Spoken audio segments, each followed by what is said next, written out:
అనంత కరుణామయుడు అపార కృపాశీలుడైన అల్లాహ్ పేరుతో ప్రారంభిస్తున్నాను. సూర అల్-హజ్ 8వ రుకు 58వ ఆయత్ నుంచి 63వ ఆయత్ వరకు.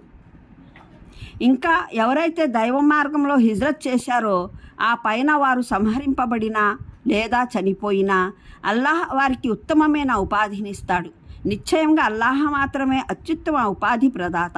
వారు సంతుష్టులైపోయేటటువంటి చోటికి ఆయన వారిని చేరవేస్తాడు. నిస్సందేహంగా అల్లాహ్ అంతా తెలిసినవాడు, మరెంతో ఓరిమి కలవాడు. ఇది వారి స్థితి. మరి ఎవరైతే తన ఎడల జరిగిన విధంగానే ప్రతీకారం తీర్చుకుంటారో, పైగా అతనిపైన అత్యాచారం కూడా జరిగి ఉన్నట్లయితే అల్లాహ్ అలాంటి వ్యక్తికి తప్పక సహాయపడతాడు. అల్లాహ్ క్షమించేవాడు, మన్నించేవాడు కూడా. ఇలా ఎందుకు జరుగుతుందంటే అల్లాహ్ మాత్రమే రేయి నుండి పగటిని, పగటి నుండి రేయిని వెలికి తీసేవాడు.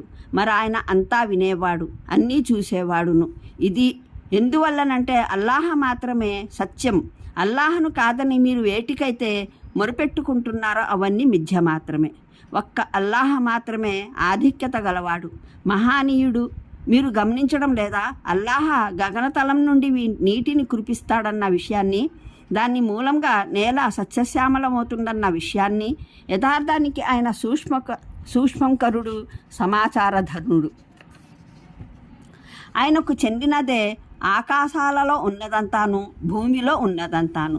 నిస్సందేహంగా ఆయనే నిరపేక్షపరుడు, స్తవనీయుడు, స్వయం స్తవనీయుడు.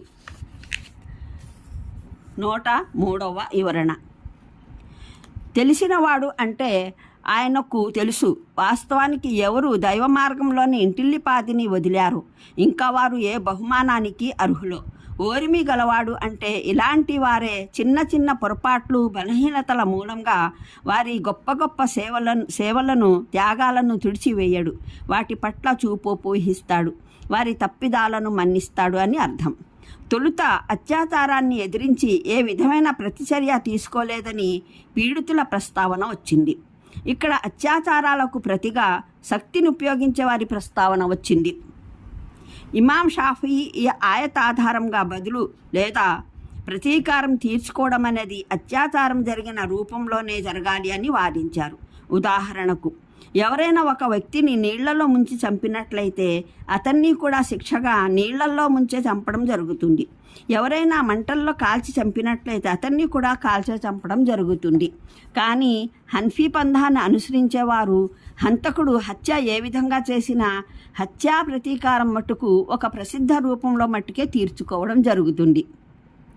ఈ ఆయత్కు 2 భావాలు సంభవం, బహుశా 2 ఉద్దేశించబడ్డాయి. ఒకటి వాస్తవానికి స్వయాన రక్తపాతం అన్నది ఎట్టి పరిస్థితుల్లోనూ మంచి విషయం కానప్పటికీ అత్యాచారాన్ని ఎదిరించి జరిపే రక్తపాతం అల్లాహ్ వద్ద సమార్హమైనదే. 2 అల్లాహ్ నీకు ప్రభువు, నీవు ఆయనకు దాసుడవు. అల్లాహ్ క్షమించేవాడు, మన్నించేవాడు. అందువల్ల నీవు కూడా నీకు సాధ్యమైనంత వరకు క్షమా విధానాన్ని అనుసరించాలి. విశ్వాసుల నైతిక ఆభరణాలు ఇవే. వారు సహనశీలురు, విశాల హృదయులు, సంయమన మనస్కులుగా మెలగాలి. ప్రతీకారం తీర్చుకునే హక్కు వారికి తప్పక ఉంది. కానీ పూర్తిగా పగ తీర్చుకునే బుద్ధినే తమ పైన ఆవహింపజేసుకోవడం వారికి తగదు. ఈ పేరాగ్రాఫ్కు పై పేరాగ్రాఫ్ మొత్తంతో సంబంధం ఉంది. కేవలం దగ్గరలోని చివరి వాక్యంతో మట్టుకే కాదు.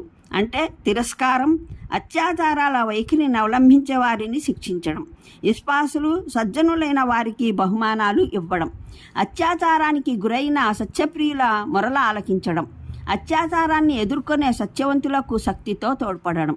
ఇదంతా దేనికి? అల్లాహకు చెందిన గుణగణాలు ఇక్కడ పేర్కొన్నవి కావడం చేత. అంటే వ్యవస్థనంతటికీ ఆయనే పాలకుడు. రేయింబవళ్ల భ్రమణం ఆయన శక్తి ఆధీనంలోనే ఉంది. ఈ బాహ్య భావంతో పాటు ఈ వాక్యంలో మరో సూక్ష్మమైన సంకేతం కూడా ఉంది. చీకటిలో నుండి పగటి వెలుగును వెలికి తీసుకుని వచ్చేవాడు దేవుడే. దేదీప్యమానంగా వెలిగే పగటిపైన చీకట్లను ఆవహింపజేసేవాడు దేవుడే.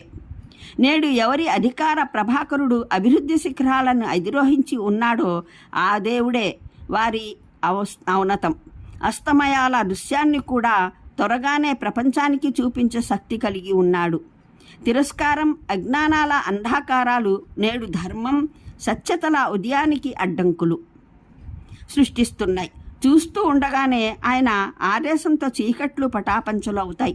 పొద్దు పొడుస్తుంది. అప్పుడు సత్యం, జ్ఞానం, అవగాహనల జ్యోతితో ప్రపంచమంతా వెలుగొందుతుంది. అంటే ఆయన చూసే, వినే దేవుడు, గుడ్డివాడు చెవిటివాడు కాదు అన్నమాట. అంటే నిజమైన అధికారాల స్వామి, వాస్తవ ప్రభువు ఆయనే. అందువల్ల ఆయన దాస్యం చేసేవారు ఏమీ కోల్పోలేదు, నష్టపడను జాలరు. ఇతర ఆరాధ్యులందరూ అశాంతం, యథార్థహీనులు. వారికి ఏ గుణగణాలు, అధికారాలు ఉన్నాయని అనుకుంటున్నారో ఆ గుణగణాలు, అధికారాల ఆధారం అంటూ అసలు ఏదీ లేదు. అందువల్ల దైవాన్ని కాదని వాటి మీద నమ్మకంతో జీవించేవారు ఎన్నటికీ సాఫల్యం, కామికార్థం దరిచేరలేరు. ఇక్కడ బాహ్య భావం వెనుక దాగి ఉన్న సూక్ష్మమైన సంకేతం మరోసారి కనిపిస్తుంది. బాహ్య భావమైతే కేవలం అల్లాహ శక్తి ప్రస్తావనకు సంబంధించింది.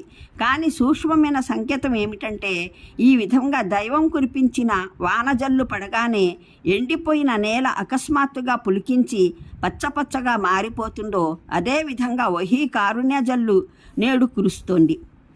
అచరి కాలంలో అది మీకు మరో దృశ్యాన్ని చూపనుంది. ఈ అరేబియా బంజరు ఎడారిలోనే జ్ఞానం, నీతి, సంస్కృతి, సభ్యతల ఉత్తమ ఉద్యానవనం రూపొందుతుంది. అలాంటి ఆహ్లాదకరమైన దృశ్యాన్ని గగననేత్రం కూడా ఎన్నడూ దర్శించి ఉండదు.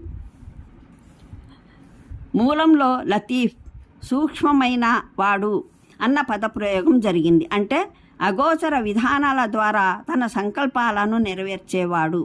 ఆయన ఉపాయాలు ఎలా ఉంటాయంటే, వాటి ప్రారంభంలో జనం వాటి అంతిమ పరిణామాన్ని ఊహించనైనా లేరు.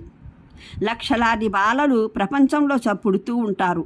ఎవరు కనుగొనగలరు వారిలో ఎవరు ఇబ్రాహిమై 4/3 ప్రపంచానికి ఆధ్యాత్మిక గురువు అవుతాడో? మరెవడు సంగీసుగా మారి ఆసియా, యూరోపు ఖండాలను తలక్రిందులు చేసి వేస్తాడో ఎలా తెలుసుకోగలరు? సూక్ష్మదర్శిని కనుగొన్నప్పుడు అది ఆటం బాంబు, హైడ్రోజన్ బాంబు వరకు తీసుకుపోగలదని ఎవరు ఊహించారు?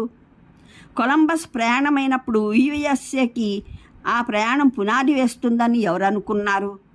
దేవుని పథకాలు చాలా సంక్లిష్టమైన, మింగుడు పడని విధానాల ద్వారా నెరవేరుతాయి. అవి పూర్తి కానంత వరకు ఏ కార్యసిద్ధి కోసం అవి జరుగుతున్నాయో ఎవరికీ అర్థం కాదు.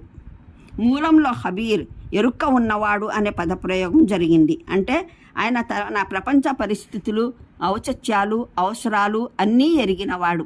తన దైవత్వ కార్యభారం ఎలా నిర్వహించాలో తెలిసినవాడు అని అర్థం. ఆయనే నిరపేక్షాపరుడు. అంటే కేవలం ఆయన ఉనికి మట్టుకే ఎవరి పట్లను అపేక్ష లేనటువంటిది. ఆయనే స్వయం స్తవనీయుడు. అంటే ప్రశంస అయిన స్తోత్రమైన ఆయనకే చెల్లు. ఆయన తనంతట తాను స్తోత్రనీయుడు, ఇతరులు స్తోత్రం చేసినా చేయకపోయినా. అనంత కరుణామయుడు, అపార కృపాశీలుడైన అల్లాహ్ పేరుతో ప్రారంభిస్తున్నాను. సూర అల్-హజ్ 8వ రుకు 58వ ఆయత్ నుంచి 63వ ఆయత్ వరకు. ఇంకా ఎవరైతే దైవ మార్గంలో హిజ్రత్ చేశారో ఆ పైన వారు సంహరింపబడినా లేదా చనిపోయినా అల్లాహ్ వారికి ఉత్తమమైన ఉపాధినిస్తాడు. నిశ్చయంగా అల్లాహ్ మాత్రమే అత్యుత్తమ ఉపాధి ప్రదాత. వారు సంతుష్టులైపోయేటటువంటి చోటికి ఆయన వారిని చేరవేస్తాడు. నిస్సందేహంగా అల్లాహ్ అంతా తెలిసినవాడు, మరెంతో ఓరిమి కలవాడు. ఇది వారి స్థితి. మరి ఎవరైతే తన ఎడల జరిగిన విధంగానే ప్రతీకారం తీర్చుకుంటారో, పైగా అతని పైన అత్యాచారం కూడా జరిగి ఉన్నట్లయితే అల్లాహ్ అలాంటి వ్యక్తికి తప్పక సహాయపడతాడు. అల్లాహ్ క్షమించేవాడు, మన్నించేవాడు కూడా. ఇలా ఎందుకు జరుగుతుందంటే, అల్లాహ్ మాత్రమే రేయి నుండి పగటిని, పగటి నుండి రేయిని వెలికి తీసేవాడు. మరి ఆయన అంతా వినేవాడు, అన్నీ చూసేవాడును. ఇది ఎందువల్లనంటే అల్లాహ్ మాత్రమే సత్యం. అల్లాహ్ను కాదని మీరు వేటికైతే మొరుపెట్టుకుంటున్నారో అవన్నీ మిథ్య మాత్రమే. ఒక్క అల్లాహ్ మాత్రమే ఆధిక్యత గలవాడు, మహానీయుడు. మీరు గమనించడం లేదా? అల్లాహ్ గగనతలం నుండి నీటిని కురిపిస్తాడన్న విషయాన్ని, దాని మూలంగా నేల సస్యశ్యామలమవుతుందన్న విషయాన్ని, యథార్థానికి ఆయన సూక్ష్మంకరుడు, సమాచారధనుడు. ఆయనకు చెందినదే ఆకాశాలలో ఉన్నదంతాను, భూమిలో ఉన్నదంతాను. నిస్సందేహంగా ఆయనే నిరపేక్షపరుడు, స్తవనీయుడు, స్వయం స్తవనీయుడు. 103వ వివరణ.